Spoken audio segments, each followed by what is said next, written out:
All right, let's get into this, John. First of all, good morning, happy Monday. It's a great week. Hopefully things clean up. I know last week was pretty choppy. Um, if I look at the weekly time frame, and the daily time frame, been very back and forth. It's been very choppy. We've been moving sideways on the daily time frame, which is very hard to deal with. That's not an easy thing when it comes to trading. This usually does happen on January. February usually cleans up. Um, so if you guys are having a tough time kind of dealing with price action lately, or January hasn't been the best month, just understand that that's pretty normal. It hasn't been easy on anyone. It hasn't been clean. It hasn't been obvious. There hasn't been that many obvious setups. So if that is you, give yourself a break because it's really not your fault. Everybody's going through the same thing. This price action has been super, super choppy. And hopefully February should clean it up, right? I think I'm going to be very low size coming into the week. I don't think, like, I'm going to be very, very, very picky with my trades just because of how I've seen price action the past couple of days. Um, and I really just want to conserve capital for the start of February because I think the start of February is going to start looking really good. So let's go over a little bit of the daily bias. All right, let's go to the weekly time frame, create our range right here. We have previous week high, going to be a draw on liquidity. And we also have previous week low. That's going to be a draw on liquidity. Okay, so this is our range that we want to stay inside of. We want to either take longs to previous week high or shorts to previous week low, right? Not really interested in taking trades past that. Then I go to the daily time frame. I have previous day high right there. If I look at NQ, we do have a bearish SMT on the daily time frame. Um, this Friday's daily high took out the previous day high on NQ, but not on ES. Okay, so we do have a little bearish SMT on the daily time frame. By the look of things, I don't think it's going to affect it. I think previous week high is going to be the draw on liquidity today, especially because if I look at the 4-hour time frame, this is the same 4-hour bullish gap that we marked out on Friday of last week that I wanted to see get tapped into and respected. What happened? We came down, we tapped into it, and we still respected it. Okay, we're still respecting this 4-hour bullish gap on both NQ and yes. This is going to be the main confluence for the bullish bias. Okay, so what else happened? These 4-hour highs. Okay, we took that 4-hour high on ES, temporary little SMT here, but these SMTs, I am noting them, but I don't think they're gonna have much impact. I do think that the bias and draw liquidity is very obvious, being this wick here, previous week high.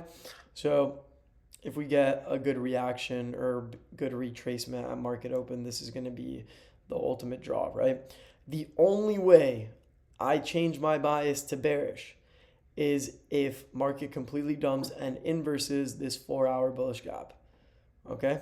It's the only way that I am going to be bearish if this 4-hour gets inversed. Got to set conditions for yourself. 2-hour time frame looks good. Nothing really to mark out here. Looks very bullish. 1-hour time frame. Okay, we inverse this 1-hour bearish gap. It's a good sign. Looks like we retraced on the 30-minute. Yep. All right, so we retraced on the 30-minute. Inversed on the 1-hour. We're definitely going to keep pumping up. All right, so now it's good to see the previous sessions.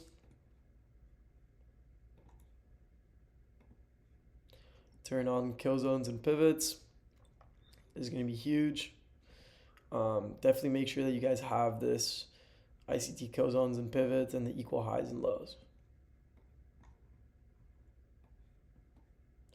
All right, true day open is pretty close.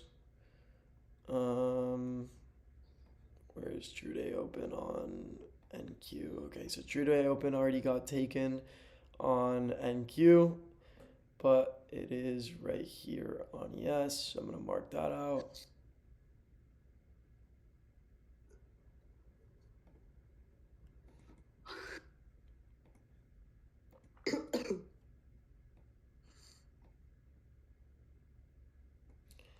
Dude, we just had a 15-minute top and 2-minute inverse targeting. London highs. Yeah. Yeah, it would have been nice. All right, so we do have a little SMT at London highs right now. I'm expecting this to be disrespected. I don't think we're gonna maintain this SMT, but this does look like a New York reversal, right? So if I look at this, I see Asia session moved up, London session moved up, created these London highs, and now we've taken out London highs. So this could either be a New York continuation or reversal, right? How are we going to know if it's a continuation or reversal? By setting conditions. We have this 15-minute bullish bullish gap that's being respected. As long as that gets respected and the 30 minutes and the 4 hour get respected, I'm going to consider this a New York continuation. So let's see what happens here. Targets. We already know our target. Main target is previous week high. We have true day open that's about to get smacked on ES. And we do have a little SMT at London highs. But I don't think that's going to hold. I think we're going to keep pumping up. So what are we looking for? Bias is bullish. We are looking for longs towards previous week high. What do I want to see? I would like to see a top into this 30-minute bullish gap that's going to be created right at market open, and then a continuation out of that. All right, so it came down, topped into the 30-minute on NQ. We didn't tap into the 30-minute on ES, and now ES is pumping up, bro. ES is pumping up towards that previous day high. Just took out true day open as well. There's an obvious target, and it's that previous week high. That's literally what we went over in the bias, right? This previous week high is an obvious target. These daily highs, obvious targets. Yeah, if there was like a 1-minute inverse or something, it would have been nice on NQ, but I'm not really trying to rush into anything here. We'll call it Spaghetti 6-7 Alpha Sigma Pi Frat. Yeah, but ES just took that previous week high. All right, beautiful. I'm going to forward test any trades. Days like this where the draw on liquidity is obvious, we have a bullish bias, we know it's going to get there, but we don't catch an entry. These are some of the hardest days to deal with mentally in terms of like, not right now, like I don't feel anything right now, but I'm saying I remember these days when we were starting out, and these are usually the hardest days to deal with just because you get the bias right, you get all of your conditions right. I literally said all I want to see is a tap into the 30-minute bullish gap, and then we rip to these highs, but I want an entry, right? We didn't catch an entry, it ripped to the highs. Now my draw on liquidity has been hit. So what would old Edo used to do? Old Edo used to not give a fuck and FOMO into the trade or revenge trade, right? But that's not what we're going to do. Draw liquidity's been hit. What am I going to do now? I'm not going to touch anything, right? I'm going to forward test for the rest of the day. I'll call out some good setups, but I'm not going to execute on anything because my draw's been taken. My bias was right. It played out without me. So be it. There'll be another bias and another thing tomorrow.